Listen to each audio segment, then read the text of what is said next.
Oui, la semaine passée, dans notre cinquième partie de Oser la foi, la clé des miracles, on a vu qu'on pouvait apprendre beaucoup sur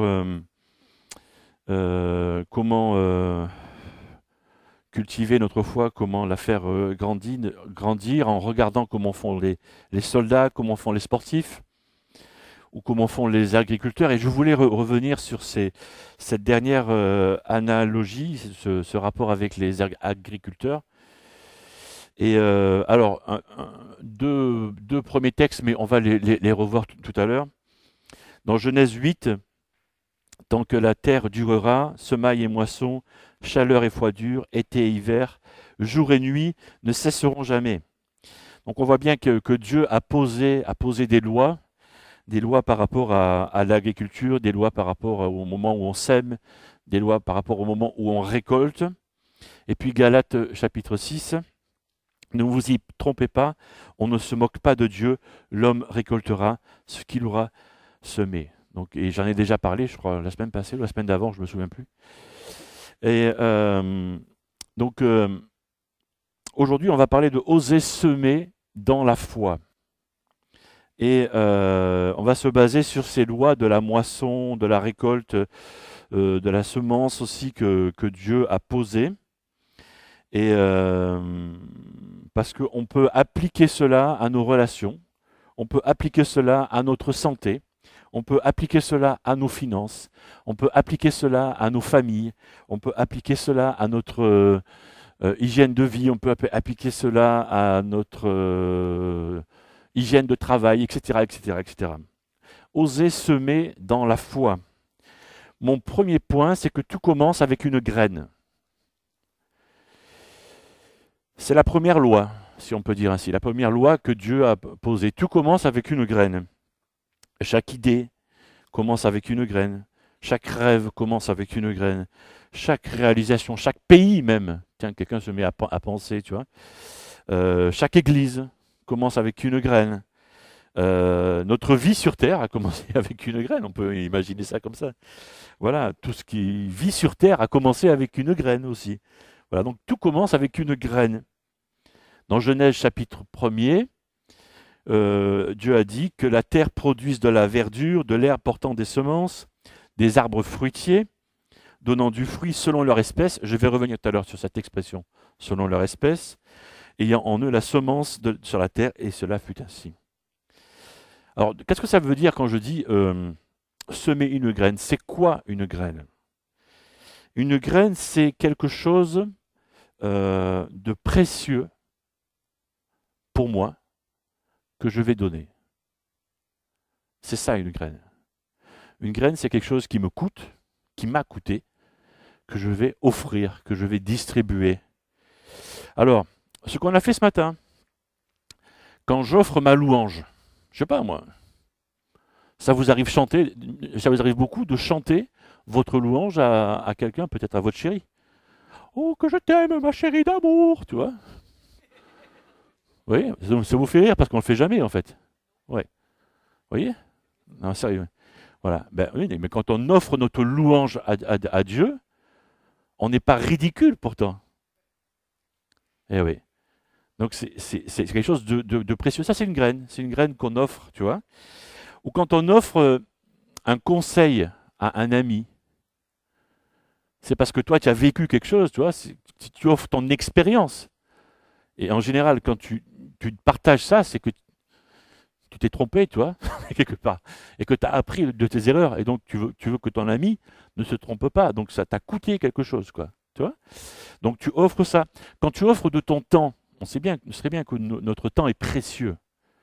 Quand tu vas passer 1 heure, 2 heures, une matinée, une journée avec un ami, à le dépanner, à l'aider, à faire quelque chose avec, tu vois, c'est précieux le temps.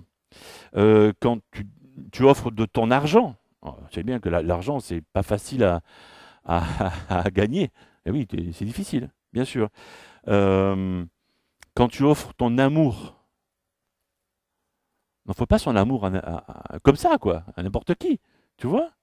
Voilà.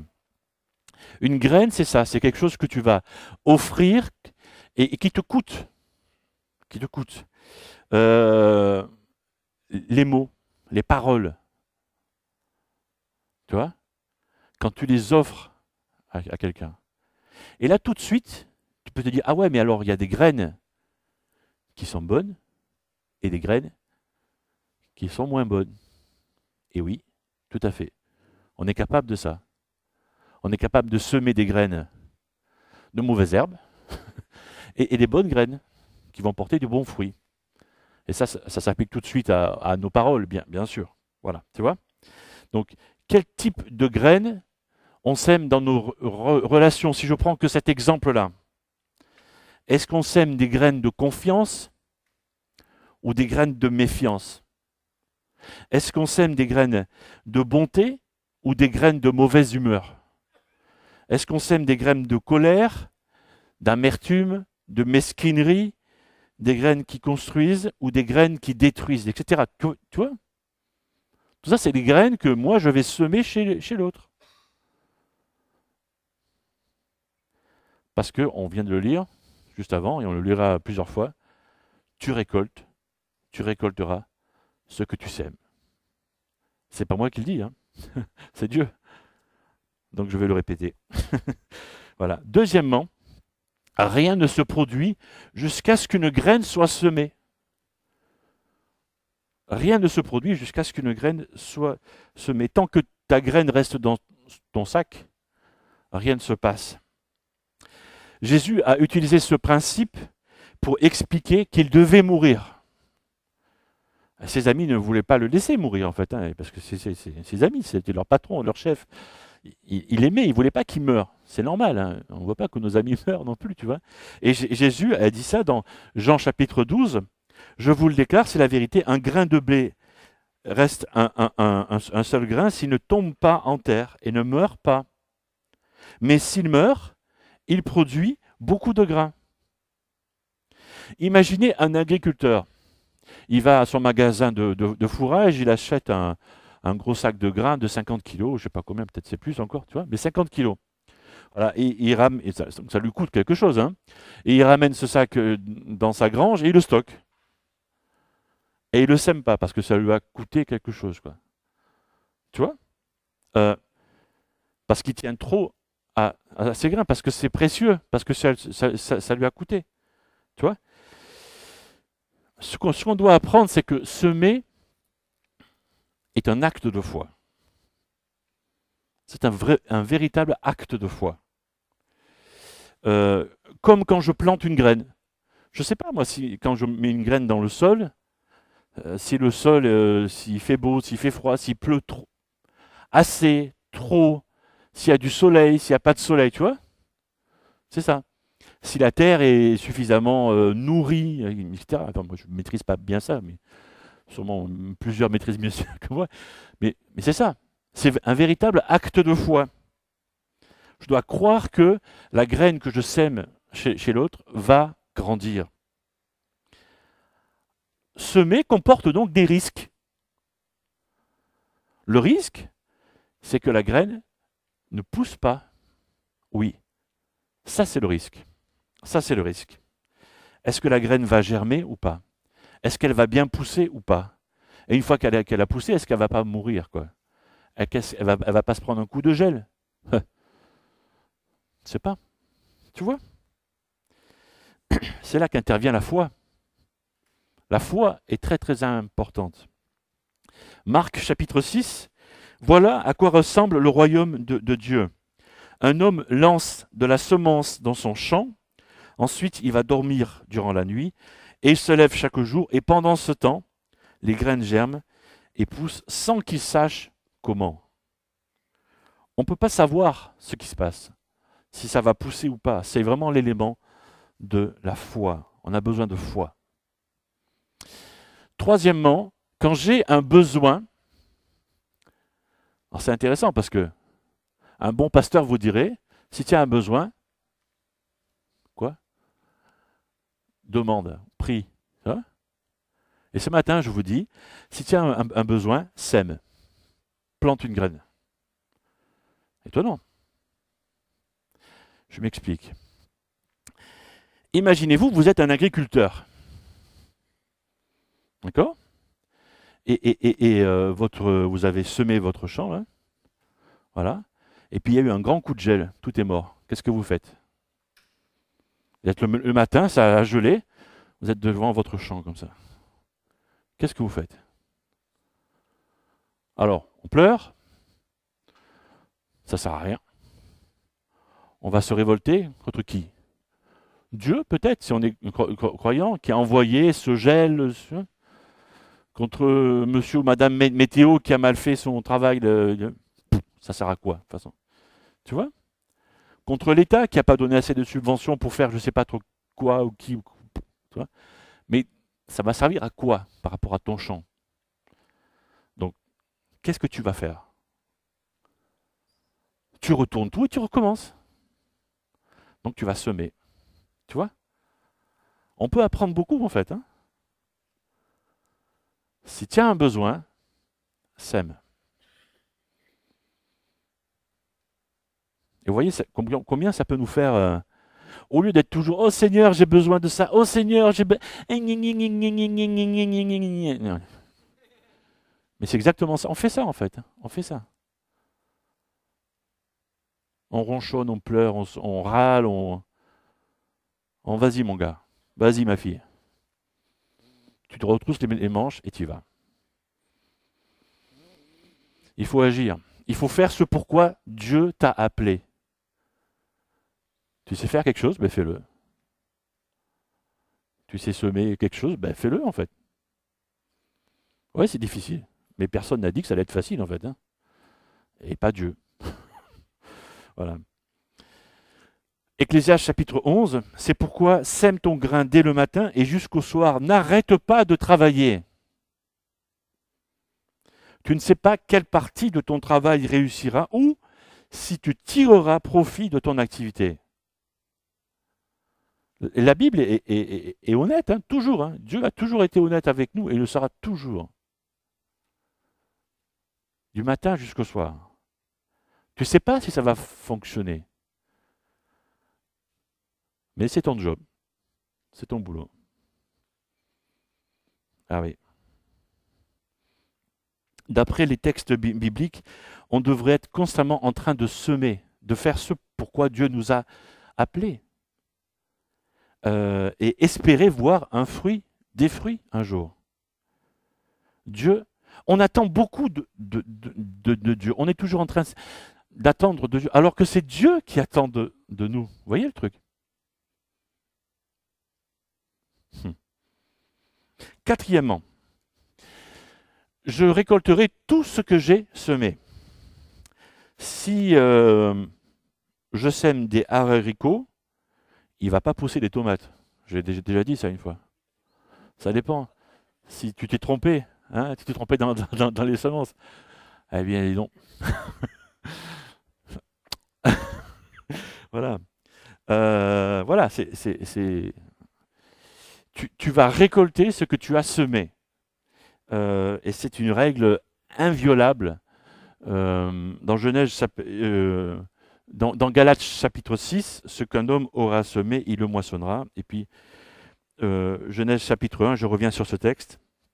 Quand Dieu dit que la terre produise de la verdure, de l'herbe portant de la semence, des arbres fruitiers donnant du fruit, selon leur espèce. Et je disais tout à l'heure que ça fonctionne dans les deux sens. C'est soit en notre faveur, si on a été favorable, soit en notre défaveur, si on a été défavorable envers, si on a planté des graines défavorables. Et on trouve alors plein de textes dans les deux sens, dans la parole de Dieu. J'en ai pris que quelques-uns. Dans Job 4, cultiver l'injustice ou semer la misère conduit à récolter l'injustice et misère. Proverbe 22, qui sème l'injustice récolte le malheur. Mais vous avez cultivé le mal dans Osée 10. Vous avez récolté le crime. Ou dans Matthieu 7, Dieu vous jugera comme vous jugez les autres. Alors, ça c'est pour les mauvaises graines, si je peux dire ainsi. Pour les bonnes graines, c'est le carré du bas. Proverbe 11, celui qui propage la justice est sûr d'être récompensé. Ou Osée 10, semez ce qui est juste, vous récolterez la bonté. Ou Jacques 3, ceux qui travaillent à la paix sèment dans la paix une semence qui aura pour fruit ce qui est juste. Mais il y a d'autres textes, hein. Voilà, j'en ai pris que quelques-uns. C'est des lois, c'est vraiment, voilà, tu récoltes ce que tu sèmes. Et ça fonctionne, fonctionne pour tout. Ça fonctionne dans nos relations avec nos amis, avec notre famille, avec voilà. Si tu sèmes de la patience, tu obtiens de la patience. Si tu sèmes de la colère, tu obtiens de la colère, etc., etc. Euh, alors, la Bible nous montre des exemples d'hommes et de femmes où ça fonctionne à chaque fois. Et j'en ai pris juste un, Jacob. Son nom veut dire celui qui trompe. Voilà. Bah déjà, il commence mal son existence. Mais, ok. Et puis, effectivement, il a trompé son frère, il a trompé son père, et il s'est fait rouler dans la farine par son beau-père. Vous allez dire, c'est normal. Oui, mais voilà. C'est exactement ça.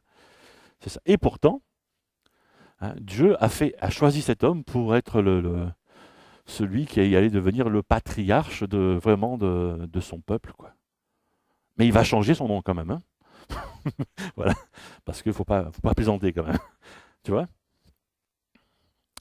Alors je mets ensuite le texte dans sa totalité de Galates 6. Ne vous y trompez pas, on ne se moque pas de Dieu. L'homme récoltera ce qu'il aura semé. S'il sème ce qui plaît à sa propre nature, la récolte qu'il en aura sera la mort. C'est, ouais, c'est lourd quand même, hein. Mais s'il sème ce qui plaît à l'Esprit Saint, la récolte qu'il en aura sera la vie éternelle. Tu récoltes ce que tu as semé. Cinquièmement, tu n'es pas, je ne suis pas, nous ne sommes pas les seuls semeurs. Tout le monde le fait. Tous les hommes sèment. Des trucs bien, des trucs mal. On sème tous. Sème, pas le verbe aimer, hein, semer, hein. Ouais, parce que tout le monde n'aime pas tout le monde, en fait. Voilà, hélas. Et justement, parce que les uns les autres sèment des pas trop bonnes graines ou des mauvaises graines. Il y a certaines personnes qui, parce qu'elles ont un héritage comme ça, par des parents, ou des grands-parents, ou des arrière-grands-parents, récoltent un héritage de mauvaises graines, croient comme ça qu'elles sont plombées, tu vois, par un héritage mauvais, de mauvaises graines. Ça peut se casser, ça, hein. Merci, mon frère. Ça peut se casser. Ouais. Et dire, en se plaçant au pied de la croix. Et en demandant à Dieu de briser ces chaînes. Et le Seigneur le fait.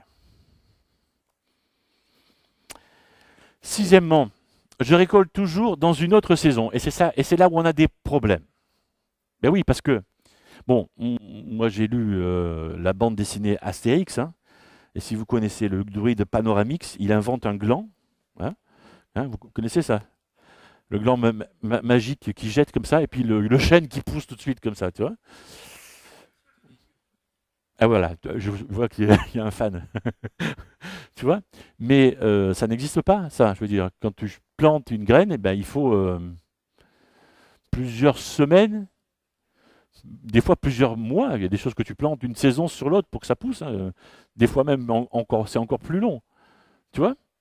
Donc ça, c'est une règle. Et des fois, on l'oublie. Tu vois? Des fois, tu vas semer comme ça quelque chose qui t'a coûté chez l'autre et tu vois rien. Et puis, tu t'éloignes de cet autre. Et tu le rencontres des années plus tard. Et cet autre te raconte tout le bien que tu lui as fait. C'est pas vrai, ça?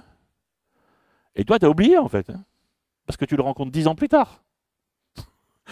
Et tu as même oublié même comment il s'appelle, tu vois. Et puis, c'est vrai, c'est pas vrai. Voilà. Et il te raconte tout le bien que tu lui as fait. Mhm. Oui, parce que tu as semé une graine chez lui, mais ça a pris des années pour grandir.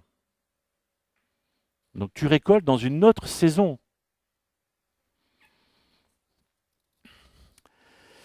Euh, Ecclésiaste chapitre 3, je ne vais pas lire tout le texte. Tout ce qui se produit dans le monde arrive en son temps. Il y a un temps pour naître, un temps pour mourir, etc. Bon, vous lirez ce texte un peu plus tard. Le septième point, c'est que je dois être patient et ne pas abandonner. Bien sûr. Si je reprends mon exemple de tout à l'heure du gars que j'ai rencontré 10 ans après, 10 ans quand même, hein, tu vois, c'est quand même un peu long. Ben oui, mais ça se produit. Tu vois?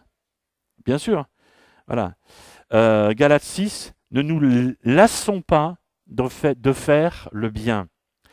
Car si nous ne nous décourageons pas, nous aurons notre récolte au moment voulu. Voilà. Donc ne nous lassons pas de faire le bien. Donc être patient et ne pas abandonner. Le huitième point, c'est que je récolte toujours plus que ce que j'ai semé. Toujours plus. Il y a quelques années, quand les enfants étaient petits, j'avais trouvé ces fameuses graines de tournesol géants, tu vois. Mais je pense qu'on l'a tous fait si on a eu des enfants et un jardin. Voilà. Et je l'ai planté devant la maison. Mais bon, j'avais pas réalisé que c'était des machins géants, quoi. Au fur et à mesure que ça poussait, j'avais l'impression que c'était Jack et le haricot magique, tu sais. Ouh, ça va aller jusqu'où ce machin, tu vois. Voilà. Mais ce que je veux dire, c'est qu'à la fin, je veux dire, c'était des espèces de tartes aux pommes comme ça, hein, voilà, qui faisaient 35 cm de diamètre. Mais le nombre de graines qu'il y avait dans ce truc, c'était énorme, quoi, hein. Voilà, donc c'était magique, non seulement, pas seulement que pour les enfants, d'ailleurs. Voilà. Donc, juste avec une graine, quoi, hein. Mais il y avait, je sais pas combien de dizaines de graines dans ces tartes aux pommes. Ça ressemblait à ça. Bref, je récolte toujours plus que ce que j'ai semé. Euh, Marc chapitre 8, d'autres grains tombèrent dans la bonne terre, les plantes poussèrent et se développèrent et produisirent des épis. Les uns apportèrent 30 grains, d'autres 60, d'autres 100. Neuvièmement, je peux augmenter ma récolte en semant plus. C'est un peu logique finalement, après ce que je viens de dire. 2 Corinthiens chapitre 9, rappelez-vous ceci, celui qui sème peu récoltera peu. Celui qui sème beaucoup récoltera beaucoup. C'est logique en fait, hein. Dire, ouais. Voilà. Il faut donc que chacun donne comme il a décidé, non pas à regret ou par obligation. Quand l'apôtre Paul écrit ça, il parle d'argent. Mais on peut l'ouvrir à tout, en fait, hein. Voilà. OK. Et donc, si on prend ce texte-là, si on prend cette pensée-là, ça veut dire qu'on peut choisir la récolte qu'on va avoir. Ben oui. Si tu sèmes peu, ben tu récolteras peu. Donc si tu veux semer beaucoup, tu sais ce qu'il te reste à faire. C'est ça en fait, hein. J'ai dit la pensée dans l'autre sens en fait, mais ça veut dire ça. Voilà. Dixièmement, plus je sème, plus Dieu me donnera. C'est un peu la même chose. C'est comme si Dieu cherchait des semeurs qui souhaitent bénir. C'est comme si Dieu se promenait sur la terre. Bon, ça c'est mon imagination, hein, comment ça me connaître. Voilà, c'est comme si Dieu se promenait sur la terre et dit, tiens, qui est-ce qui aimerait semer beaucoup? Parce que moi, j'ai beaucoup à donner, tu vois. Qui est-ce qui aimerait semer 10? Moi, je vais lui donner 1000, tu vois. C'est un peu si Dieu faisait ça, tu vois. Et il cherche. Et il cherche. Est-ce que c'est toi? Est-ce que c'est moi? Mais en fait, c'est à nous à répondre. Est-ce que tu veux semer 1? Est-ce que tu veux semer 10? Est-ce que tu veux semer 100? C'est à toi de répondre. Parce que Dieu cherche.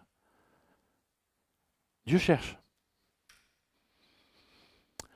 2 Corinthiens 9, Dieu qui fournit la semence au semeur et le pain qui le nourrit vous fournira toute la semence dont vous avez besoin et le fera croître pour que votre générosité produise beaucoup de fruits. Alors un 11e point là, où je veux mettre en parallèle la foi et les sentiments. Parce que plus ou moins souvent,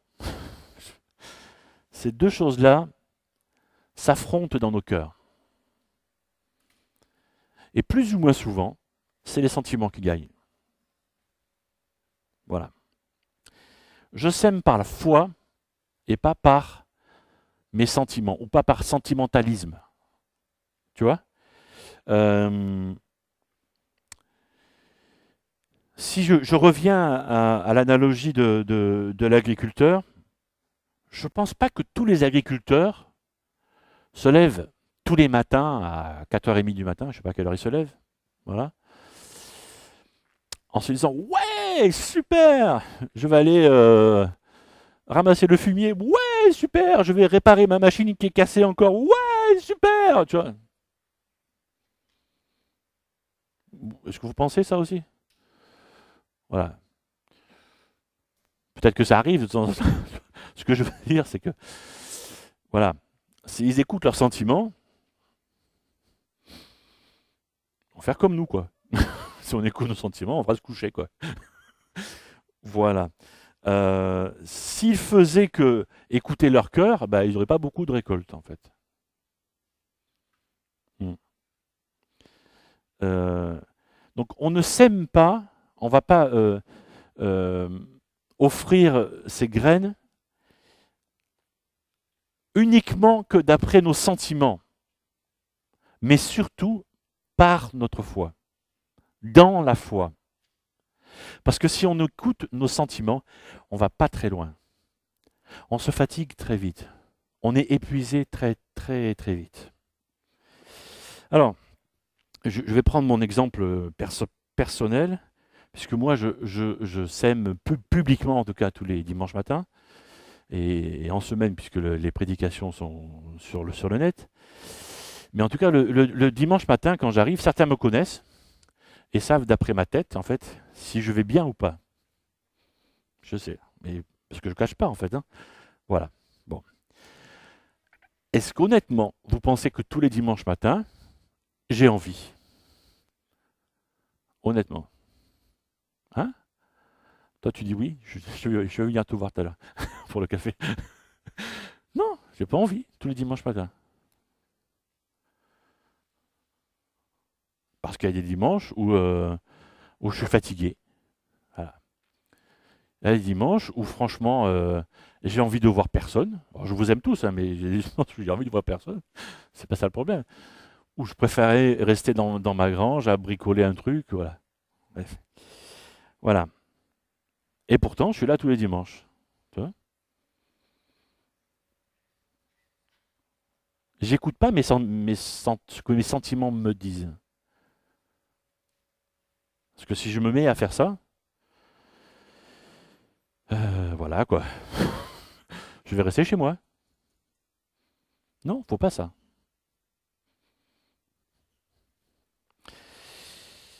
C'est pour ça qu'il y a ce texte-là. Qui sème dans les larmes, moissonne avec des cris de joie.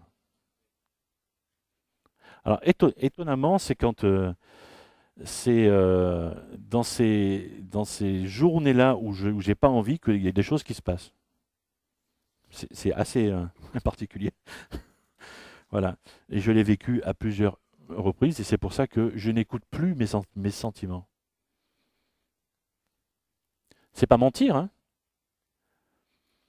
C'est dire, bon, je vais écouter ma foi parce que Dieu m'a appelé à le servir et je crois qu'il veut m'utiliser pour faire ce qu'il a envie de faire. J'en sais rien, moi.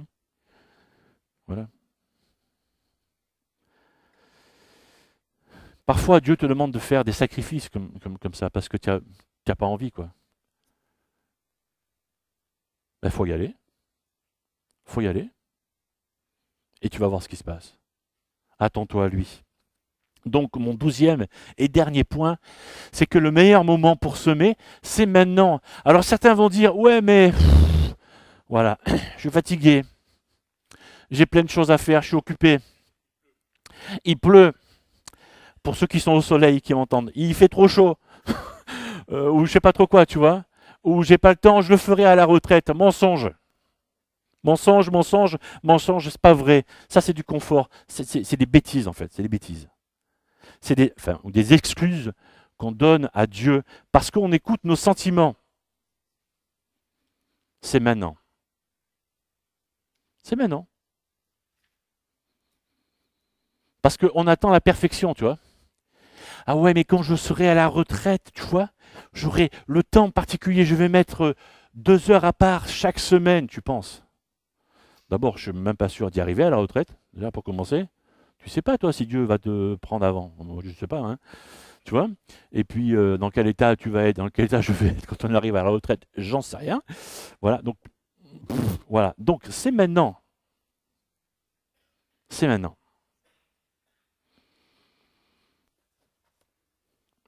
Ne t'en fais pas. Dieu est avec toi. Dieu est avec toi. Alors, je ne sais pas quelle graine Dieu t'appelle à semer chez l'autre. Mais c'est chacun avec son ce qu'il est, hein. Voilà, c'est ça. Allez, on prie. Allez. Seigneur, merci parce que tu nous, tu nous secoues encore un peu ce matin. Tu nous rappelles toutes ces choses, peut-être qu'on connaît déjà. Mais c'est bien, Seigneur, que tu nous rappelles tout ça. Oser semer dans la foi. Et pardon, Seigneur, si nous nous écoutons un peu trop de temps en temps, ou souvent. Peut-être que l'un ou l'autre est en train de faire cette prière-là. Et merci parce que tu pardonnes celui qui te demande sincèrement pardon. Et peut-être que l'un ou l'autre s'est engagé à te servir là tout de suite. Et donne-lui, Seigneur, l'occasion dans les heures qui suivent ou les jours qui suivent de pouvoir semer une ou plusieurs graines. Alors qu'est-ce que ça sera? Moi, je ne sais pas, Seigneur. C'est toi qui mettras dans le cœur des uns et des autres ce qu'il doit faire, ce qu'il doit dire. Seigneur, merci parce que voilà, tu veux nous transformer encore. Semaine après semaine, tu veux nous changer, même si on te connaît depuis 10 ans, 20 ans, 50 ans, je ne sais pas. Même si te connaît depuis très longtemps, tu veux toujours nous transformer. Merci parce que tu nous gardes dans cette condition de disciples, de serviteurs, et parce que c'est toi, notre Dieu. C'est toi, euh, Seigneur Jésus, que nous voulons servir, et c'est à tes genoux que nous nous plaçons pour que tu nous changes encore, que tu nous transformes. Merci pour cette foi que tu places en nous, parce que tu veux faire grandir cette foi en nous. Donne-nous de pouvoir oser encore, et encore plus, et de t'écouter à toi, d'écouter cette foi que tu mets en nous, de ne pas écouter nos sentiments, que ce soit de gêne, de honte, euh, de peur peut-être, ou d'autres choses. Mais voilà, de t'écouter à toi et de faire, de dire, d'agir, tel que toi, tu nous demandes de faire. Que tout soit pour ta gloire, Seigneur Jésus. Amen.